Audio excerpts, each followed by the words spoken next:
तुझ्या तंबूचा सोनेरी कळस 2 कोसावरून दिसतो, पण छत्रपतींच्या जिरेटोपातला तुरा हजारो कोसांवरून दिसतो, चमकतो.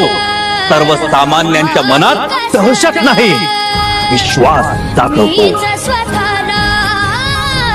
छत्रपतींना कोणी मारू शकत नाही, छत्रपतींचे कोणी हाल करू शकत नाही, कारण छत्रपती माणूस नाहीच. छत्रपती एक विचार आहे, विचार.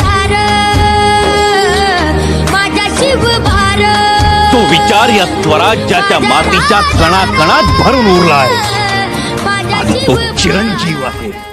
तुझ्या तंबूचा सोनेरी कळस 2 कोसावरून दिसतो, पण छत्रपतींच्या जिरेटोपातला तुरा हजारो कोसांवरून दिसतो, चमकतो. सर्वसामान्यांच्या मनात दहशत नाही, विश्वास जागवतो.